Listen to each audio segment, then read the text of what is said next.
And good morning, evening, afternoon, wherever you are in the world, and welcome to episode 25 of Cinema.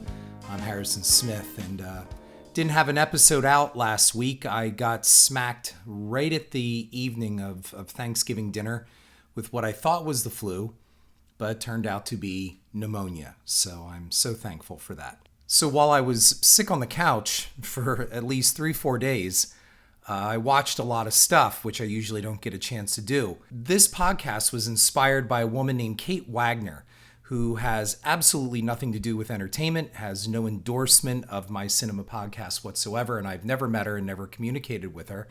However, she has a great website out there called McMansion Hell, and it's about the architectural disaster that is known as the suburban McMansion. And I highly recommend you go visit it. It is McMansion Hell, I believe, .com. I am looking at her website now, and that's exactly what it is. However, back to Kate, and what I'm talking about is the fact that she had an interesting take on why the McMansion is popular.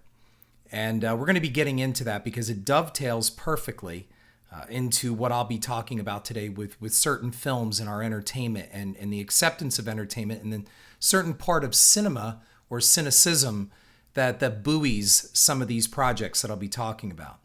I watched Kate Wagner speak on a TED Talks supporting her statements on McMansions and why they're not just environmentally bad.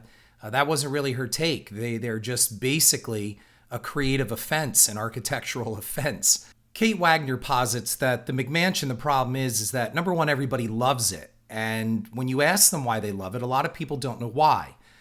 These are gigantic houses, often too big for the people that live in them. They're huge expenses to heat and cool. And most of all, they are architecturally stupid, as she has called them. They're wasteful. They have architecture and things attached to them and built into them that serve absolutely no purpose. Balconies that go nowhere and are not functional. Wasted space. Complete messes. And we pay incredible amounts of money for them. The style of them is a bric-a-brac, a mishmash of different styles that she said are cobbled together from some high school kid's concept of what a house should look like. And she said we're taught to love these things, that we must love them, and that this is what defines the American dream and what defines our suburbs. And people embrace them, and they don't know why. And this made me think about some things as I was watching television while I was sick. And one of them was It's a Wonderful Life. I have seen the film before. In fact, I had to watch it in a college film class when I got my bachelor's. And I think most of you listening have seen the film. And then the other thing was The Irishman. I finally was able to catch The Irishman on Netflix and watched all full 3.5 hours of it. I hope you'll follow along with me. And I'd love to hear from you on this because most of all, I'm just throwing out questions to hear what my audience thinks, because we're all the ones that are consuming these things. And this kind of dovetails right off episode 24, which was about consuming cinema. It's a Wonderful Life was a bomb at the box office when it was released. And over time, much like we've seen with other films, has become a classic. I guess we've been told it's a classic. It's hard to hate It's a Wonderful Life. It has a good message. It means well. It's very sentimental, and others argue saccharine and very sappy. And, then you can get into the whole really negative side, and it's pushing a Christian agenda and all of that stuff. And the only minorities that are shown in the film are servant help and played for the stereotype that they were at the time. And, first world problems for this guy. Also the fact that, the George Bailey was basically a bungling financial fool, the head of a Ponzi scheme that really should have gone to jail. Savings and loans scandal kind of thing. While lying there and not really so much watching it this time, but listening to it, I gotta tell you, the one thing that I noticed is It's a Wonderful Life is a fucking loud movie. Like, everybody's screaming in it and shouting and yelling. There are very few quiet moments in it. I remember lying there on the couch with my eyes closed going, oh my God, like turn this down. And maybe it's because I had a 102-degree fever and I'm irritated and all of that. But I really felt the film far more obnoxious than I've ever experienced it before. Now, I've seen it about 4 times. And I've really watched it those many times to give it a chance. And every time, even this time being ill, I don't really like it. I don't think it's a really well-made movie. I mean, yeah, it's Jimmy Stewart, and you've got some good performances, but the dialogue is terrible. The acting overall is very buffoonish and cartoonish.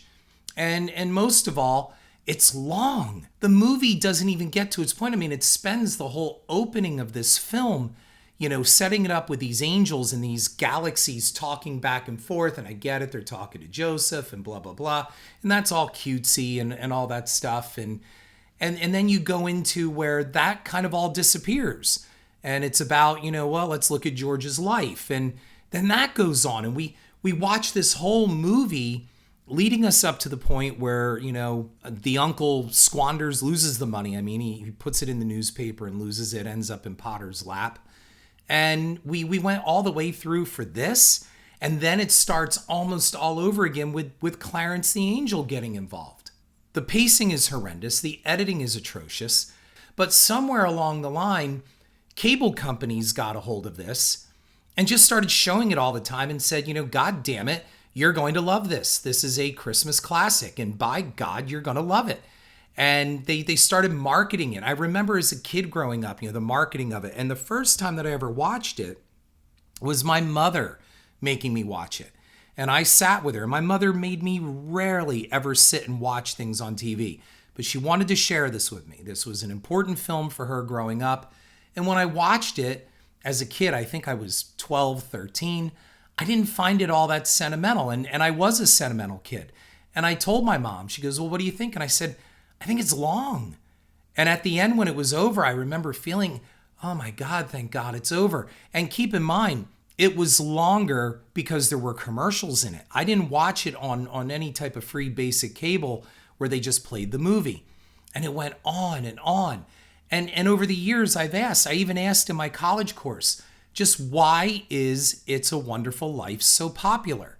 Why do people love it so much? And the only answers I could ever get back is, it's a great Christmas movie. Well, what does that mean? Again, it's kind of like, I'm going to put it out there. I used to go to church with my ex-wife. I found the whole experience very bizarre. I'm not knocking anybody that goes to church, but in my case, I went to this very small town church, and there were these people that seemed to almost wanted to be hijacking the pastor, his job. That's what they wanted to do. They were almost holding alternate sermons after the church with the congregation. And they seemed to have all the answers to everything. Well, I'll be honest with you. At that time, my mother had just died. My marriage was in collapse. And I'm wondering a lot of things in life. And I went up to them and I said, I have to ask you a question, and I'm not being a wise ass, and I'm not being a jerk, and I'm not being sarcastic, smug, or condescending. What does it mean to you? And explain to me, because the patent answer is always the same. And that is when I ask this question, and it is, so what does it mean that Jesus died for our sins? And they looked at me and they go, well, that's the answer. He died for you. He died for your sins. And I looked at them. I said, I don't understand that answer. I said, can you explain it? You seem to know the answer. And you know what? They couldn't tell me. All they kept saying was, well, he died for your sins. Well, you're answering the question with the question. That's begging the question. You're not giving me a definitive answer. He didn't know me. I was not around at that time. And I don't understand the point of allowing myself to be hammered up onto a cross for the sake of saving the people that are actually hammering me to the cross. And I'm not being a jerk, and I'm not being condescending. Now, to be fair, for any of you that may be offended by this, I have gone further. I've read the Bible now. I've read it cover to cover, and I do theological research. So I think I found my answers here and there, but at that time I really didn't have an answer, and I was asking out of sincerity. And I've found over the years that the same applies to It's a Wonderful Life. When I ask people, why do people love it so much? Their answer is pretty much always the same. It's a great Christmas movie. I guess it means something to everyone in their own way. But as a movie itself, for me, I don't think it's a wonderful film. I really don't. And I never understood the timeless classic moniker attached to it. And I'm not being a curmudgeon, and I'm not being cranky, and I'm not being angry. I'm just saying, from a critical point of view, it is a not well-made film, and it is not well put together, and its narrative is completely flawed. There are a lot of problems with it. But over the years, and we're talking, this thing has had decades, and we've gone through Vietnam and Watergate and all the messes that we have, I guess it's just a piece of nostalgia that is so sweet. It's kind of like, you know what it reminds me of? It kind of reminds me of, remember that shitty hard candy your grandparents used to keep in a glass bowl or dish on an end table, and they never had anything else? As a kid, you ate that hard candy because, well, it was the only thing there was. I remember there were like these shitty peppermints or those green, they all look like glass. I remember that.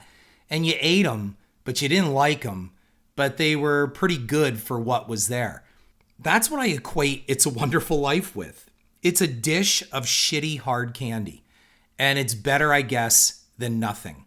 And we go back to it. It's just this little lump of sugar that is no good for us, but it's a lot better than the plate of beets and liver around us. And maybe that's the best explanation. And look, on a non-Christmas note, I say this is the same thing that happened to The Shining, and I've talked about this before. You know, The Shining, oh, it's the most terrifying movie ever, blah, blah, blah. And I said in previous podcasts and on my blog and on Howard Stern, people forget that when the film opened and it came out, it was met with basically a shrug and a I guess. And it had a very tepid response. Many felt the film was overlong. Warner Brothers definitely thought the film's running time was a hindrance. It was boring. But over the last 40 years, the movie has been rehabilitated into a quote-unquote terrifying motion picture.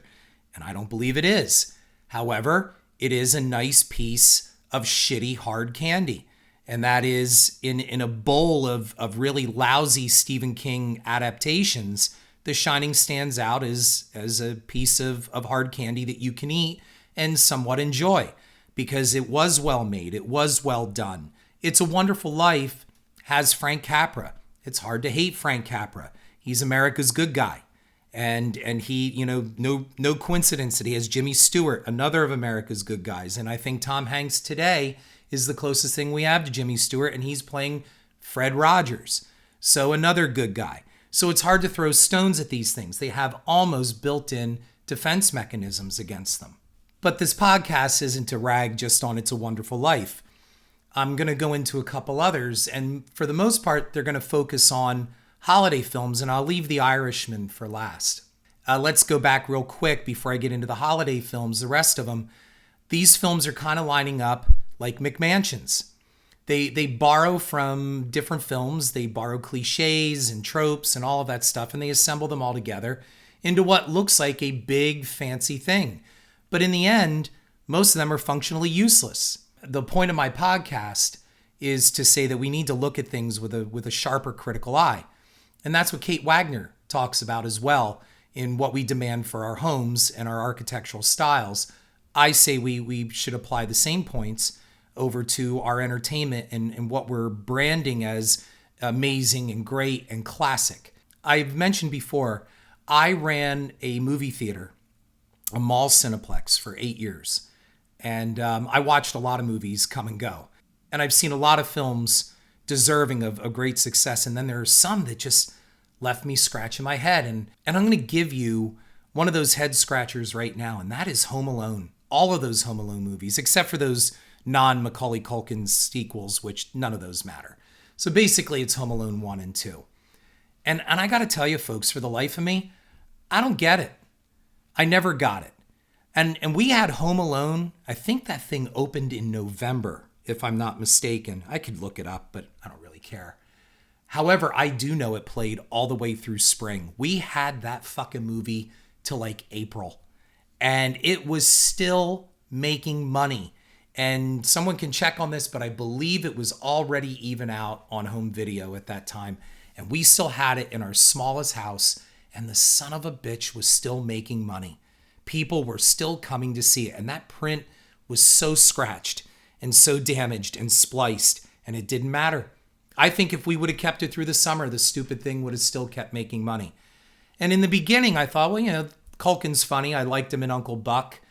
He was a cute kid, kind of had that Spanky McFarlane thing going, maybe even a Spanky and Scotty kind of thing. And so I thought, all right, I was seeing a girl at the time and like, well, why don't we stay one night and we'll watch it? I could use a nice holiday movie. And I watched it. And, look, it's John Hughes and Chris Columbus and all of that stuff. Look, there's nothing really physically wrong with the film. It's got a John Williams score and it's well made. And I adore Catherine O'Hara. And so, look, the overall casting of it, you really can't go wrong with any of the cast. I mean, it's good. And Macaulay Culkin's a funny kid. He really was. But I just didn't understand why this thing was making money hand over fist. And, there were people that were leaving it, I remember, with tears in their eyes and wiping their eyes because of, the little boy helped bring Robert's Blossom together with his son and his family. And I'm like, this is all sap. Like, this is, we didn't see this coming, when they talk in the church and, the old man's going to go and make up with his son. Like, Culkin was like some angel in the church. That it was an It's a Wonderful Life moment is really what it was. And again, I don't think it's a bad movie. So for people going, I don't think it sucked. You never heard me say it sucked. I just didn't understand why it made the tons of money that it did. And it was a piece of that shitty hard candy in the bowl. The rest of the stuff around it just wasn't as tempting. And this seemed the best deal. And that's how I felt. I felt that they pushed this on us. By God, you are going to love Home Alone. It's touching. It's sweet. The whole thing. And I thought, okay, well, they got off on one. Good for John Hughes. Okay, there's another one, another feather added to his cap. And you made a lot of money off this, and good for him. He entertained me in my teen years, so he's having a blast and making some bucks. But the sequel was even worse. I mean, how many times can you leave your kid home alone? Don't you think? I mean, shouldn't Child Protective Services be looking into the McAllister family? So in addition to that, we have the same plot basically all over again against the skyline of New York. And it's just a stupid movie. And it's the same thing all over. And I didn't find it all that funny. And I watched it in the theaters. But it made another ton of money. And I just didn't get it.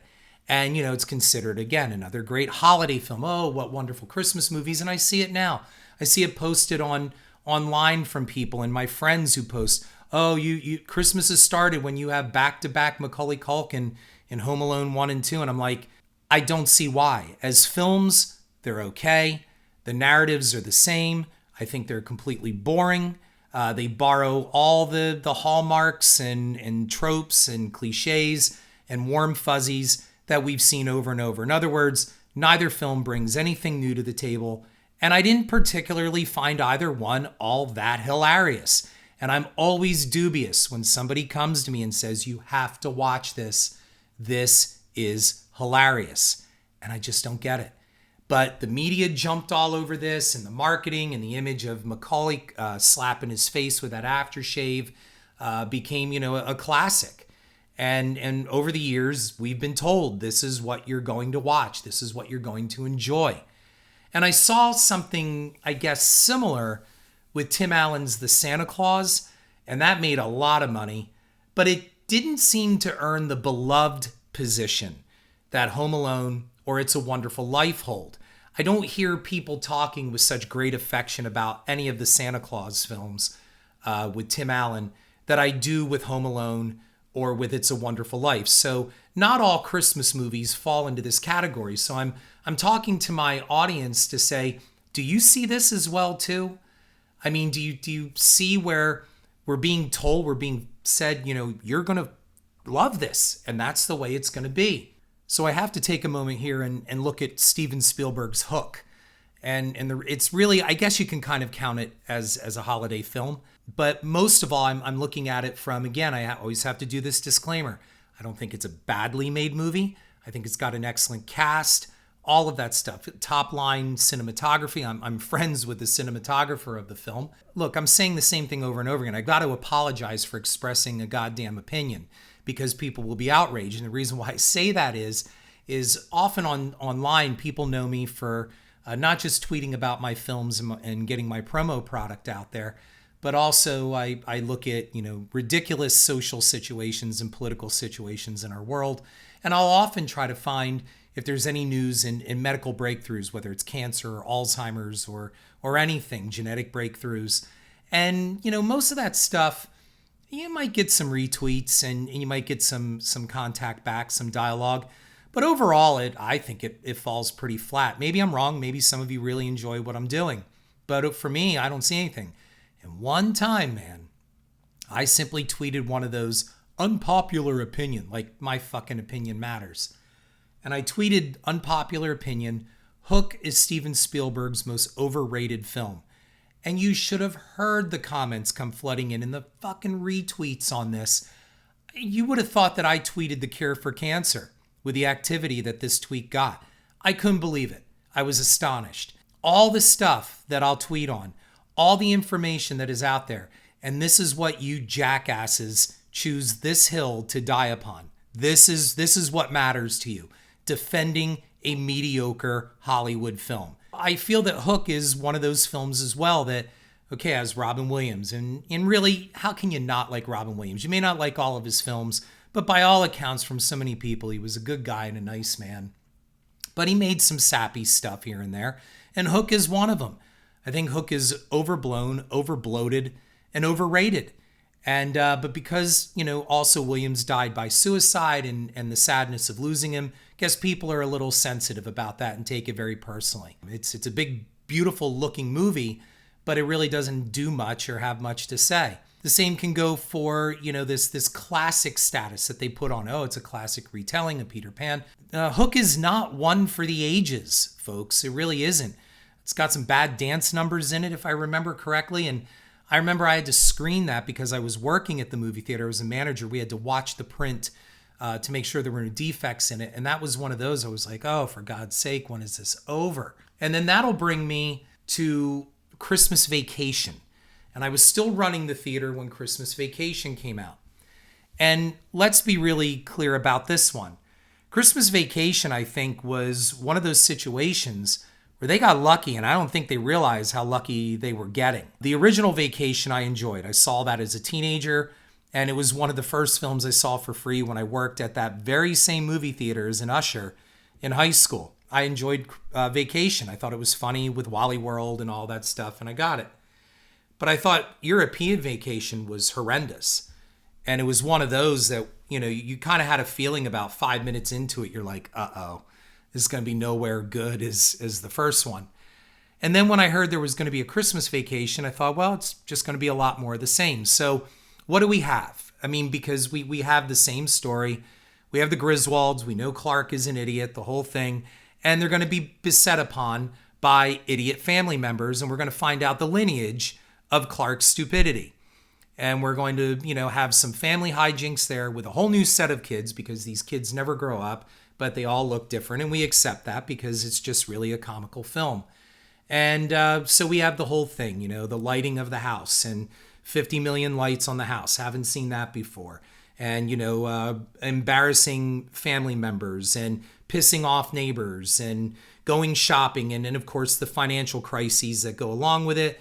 And I think the only time I ever really laughed or was offered any surprise was when Cousin Eddie showed up. And I remember, I think it was after they lit up the house and they panned down and suddenly there's Eddie and his wife. Eddie had some of the best lines in that whole film. Obviously, the number one is when he's pumping out the camper's toilet, holding the beer with that trombone playing Rudolph the Red-Nosed Reindeer, and he yells out to that neighbor, shitters full, Merry Christmas, shitters full. And that's become a classic. And I will admit, I laughed really hard at that because whoever just even dressed him, the wardrobe designer, gets huge props for that, just for that robe and that ridiculous winter hat.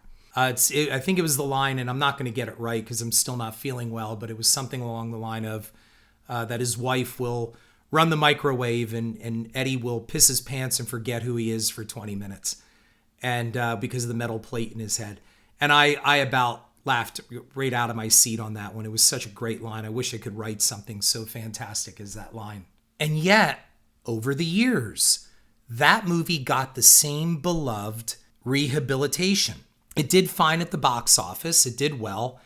but it wasn't all that hilarious. And I don't really find it all that touching of a Christmas movie. And it's actually very long. It takes a long time to get to where we finally go. And if it wasn't for Cousin Eddie coming into the picture, I can't imagine what the film was like. It got this beloved status. There are now Christmas ornaments and actually under tree placements of recreating the Griswold Christmas. And I'm like, I guess it's a third film in a mediocre comedy series. I mean, let's face it, anybody really calling to mind any of the other vacation films, after Christmas Vacation and aside from the original? And hell, they tried to reboot it, coming up with Ed Helms before, and we saw how well that went over. So I don't understand this embracing of National Lampoon's Christmas Vacation. I don't get it.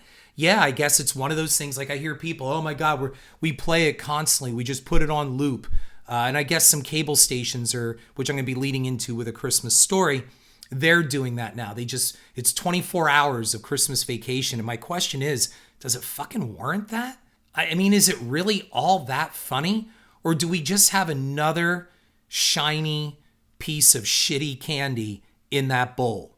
Is that what it is? Like it's just the best thing to suck on for a while to pass some time because everything else just isn't all that great? What is just so great about Christmas Vacation that it's become a timeless holiday classic? Why did Jesus die for our sins? Because he died for your sins. And then that leads me right over to A Christmas Story. And again, I'm going to make it very clear. I don't hate the movie. I think it's extremely well made. And I was one of about 8 people that sat in the old Sherman Theater because even the mall did not pick up A Christmas Story when it came out because it came from Bob Clark and everybody expected a Porky's kind of comedy in the raunchy early 80s. And instead we got this very sweet, very nostalgic look back at a simpler time at Christmas with the movie that we got with our famous, leg lamp in the window and Melinda Dillon screaming and crying throughout the movie and Darren McGavin inexplicably playing her husband. I even remember that as a boy thinking he should be her dad in this movie. She was far too young, but May, December courtship, whatever. A Christmas Story is probably the first victim of this after It's a Wonderful Life, because I call it a victim because I think A Christmas Story also really has its heart in the right place, much better than It's a Wonderful Life. And I think A Christmas Story is a far better made film than It's a Wonderful Life. But it bombed at the box office, as most people know. It did not do well, but it got an instant rehabilitation on home video and also on cable. And it started to become a staple of the holiday season. And the only reason I can think of is because, CBS had Frosty and Rudolph and all that stuff, or the networks. I don't know what. I know CBS definitely had Rudolph. And we were still at a time when, if you didn't see it on TV, you didn't see it at all. And even though they were starting to be available on home video, people still wanted to see that stuff as a tradition. Sit their new kids down and say, look, I used to watch this as a kid. Same with The Wizard of Oz. The same thing, you get to stay up late and watch something special. And that includes, Rudolph and Frosty, The Grinch, Charlie Brown, and then going out of season to Ricky Tikki Tavi and things like that, The Wizard of Oz. They were special moments on television. A Christmas Story kind of got that treatment, but it was TBS that turned around and started that fucking 24 hours of A Christmas Story, just looping it over and over. I don't know. Did it work? It must have. It must have done something. I mean, I don't know what kind of revenue TBS made off this, but it seemed to work because I remember people going, oh, we set our TVs at TBS and we just play round the clock A Christmas Story. I'm like, why don't you just put on some fucking Christmas music and talk to each other? Like, how many times can you watch this thing? Look, I love Jaws, but I don't want to see Jaws on a 24-hour loop. And if they do, I'm sure as fuck not sitting through a 24-hour loop of Jaws. Now, with A Christmas Story, I will say, we can understand, like, the thing that really resonated with me, pretty much everybody remembers what it was like to want that one big gift. I remember for us, it was, circle some things out of the Sears catalog. And I'm not going to get into Christmas nostalgia for this episode. However, I could relate to that. And especially I always wanted a BB gun, and I did get a Daisy BB gun when I was, I believe, like 8 years old. And one of the first things, and it's talked about in my first film, The Fields, is my grandmother told me, you'll shoot your eye out with it. My God, he'll shoot his eye out. It'll come out like a grape. So I could definitely get all that. But the one thing that resonated with me in the film, and I wonder if most people can remember their first time being rooked by commercialism, when you wanted something so badly, and then when you got it, you realized it was just part of one big commercial thing. And that was when he got his decoder ring, the Little Orphan Annie decoder ring, and it spelled out a commercial. Be sure to drink your Ovaltine or something like that. And he was like, son of a bitch, a crummy commercial. So there were relatable things to it, and I guess we can get it. But to play it 24 hours and then hail it as a Christmas classic, again, I ask why. All of these films that I've mentioned are very much like the McMansions that Kate Wagner talks about in her TED Talk and on her website. They're these big, beautiful things, and we drive through neighborhoods and we look at them, and they have grandiose windows and different tiling for their rooftops. And it's just, she said, they're hideous, but we love them and we consume them and we buy them and they're popular. And then, when you do hear about people who own them, they complain that, there's no storage space in certain things, or there's no functionality to rooms or certain things, or they're too big and they can't heat them or cool them, and they're wasteful on energy bills. And yet we still go after them. And that's kind of like what we're seeing in our entertainment. We have these huge gas-guzzling, gigantic productions, and we say we love them and we patronize them, and sometimes we even bestow them with huge box office intake. And one of those I'll give you is Avatar, an expensive motion picture, and we've waited how long for I guess a sequel that just wrapped. Why is Avatar the #1 grossing motion picture ever? I mean, I saw it in theaters with the 3D. I get it, and I heard of people that became depressed after leaving. They wanted to live in Pandora. To me, that sounds less like critical thinking and more like mental instability. I mean, are these movies, playing toward people with really weak minds that you can become depressed after leaving a movie because you felt so immersed in it? I felt none of that. I mean, it was 3D. 3D's 3D, man. And although it was good, it was Dances with Wolves in space and Fern Gully with aliens. I mean, it's well made. It's James Cameron, Sigourney Weaver, all that stuff. Don't get me wrong. I don't see the huge thing about it. But we're told we have to love it. It's important. It's an important movie, Oscars, and we love it. That's what I'm talking about here in this podcast. Is Avatar also a McMansion in movie row? Like all the other films that I've talked about, Home Alone, Wonderful Life, Christmas Story, Christmas Vacation. I mean, are they all just McMansions? The Shining. I think The Shining is a big McMansion. The Overlook is a McMansion, is what it is. Architecture that is useless, non-functional, and pretty much leaves us going nowhere. That's a good description of The Shining. So now that brings me right around to probably the biggest McMansion on the block, and that is Martin Scorsese's The Irishman. Look, The Irishman is beautifully made. There's no question about it. And I'm even going to go further to say that I did not find any of the de-aging type of software used. I did not find it distracting at all. And in fact, I wouldn't have even noticed it, other than the fact that I know these actors are much older than what they looked in the flashback stories.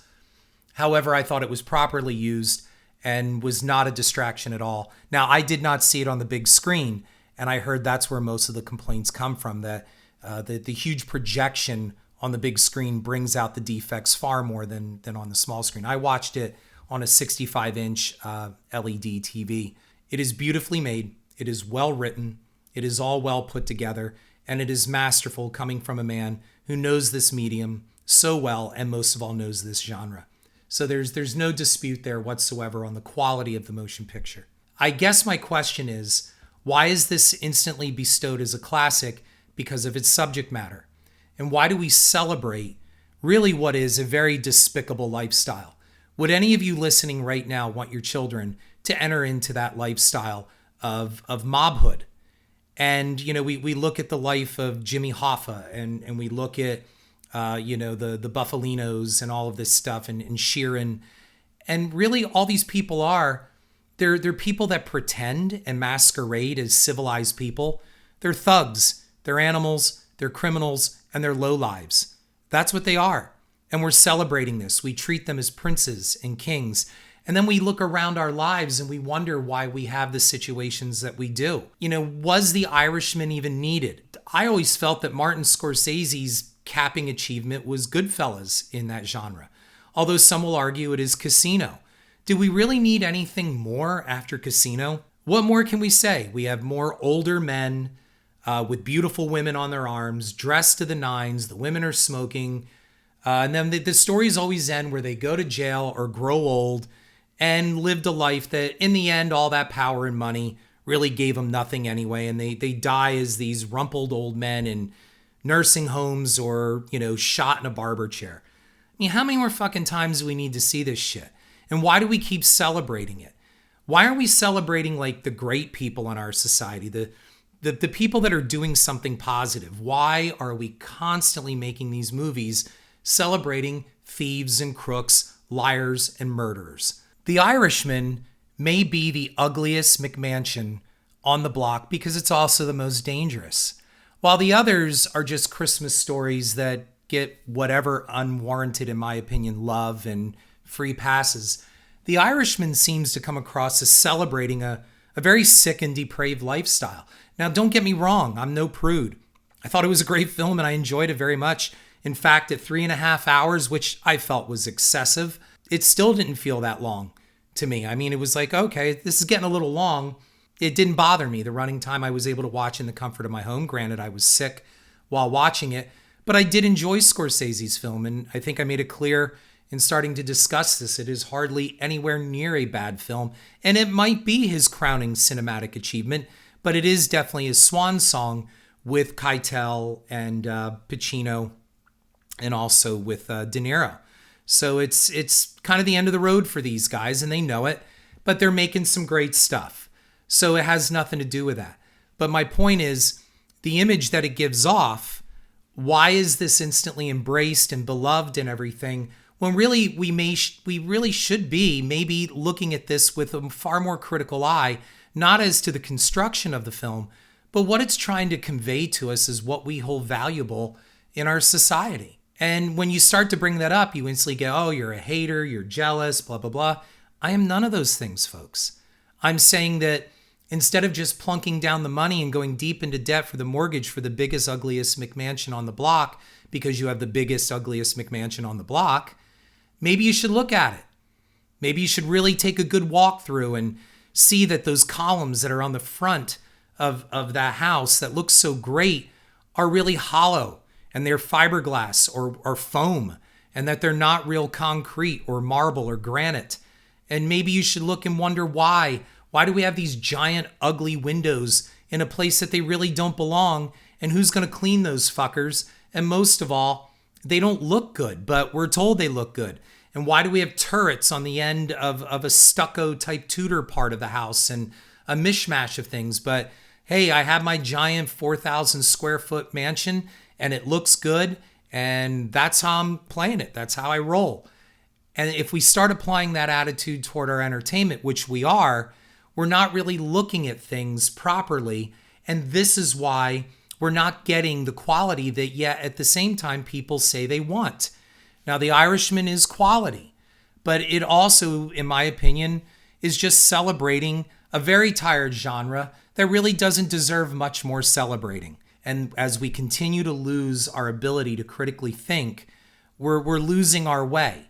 We should be looking at things and their impact. What is the impact of the McMansion on the land, on the environment, on our pocketbooks? Okay, I'm not ready to call Greta Thunberg and get her in here. I'm just saying, why don't we look at what we buy? Why do we need a new fucking car model every year? What's so different about this year's model than the last? And why do we celebrate this? Why do we celebrate going $45,000, $50,000 in debt for an SUV so we can park that in front of our house that we're growing, deeply in debt on as well too, just to throw off that image? Why is this lifestyle beloved? All my questions that I've just asked you are no different than what I asked those people at that church. So why are these films so beloved? Well, because they're great. So that's how I'm leaving you with this cinema podcast. And I'd love to hear from you. Is it a herd mentality? Is it a hive mentality? Is it something that we just want to buy in? Have we become so lost that this is where we go? Are these touchstones? Or are they just the best of the shittiest candy in the bowl? This is Harrison Smith, signing off from this Sunday's podcast. Still with pneumonia, but getting better. Thank you all also for your best wishes that came in. I'll survive and I'll be back for episode 26. Thank you again. Have a great week. Head on over to iTunes and give me a like and review. And if you want to read my cinema blog, you'll find it at horrorfuel.com/author/Harrison.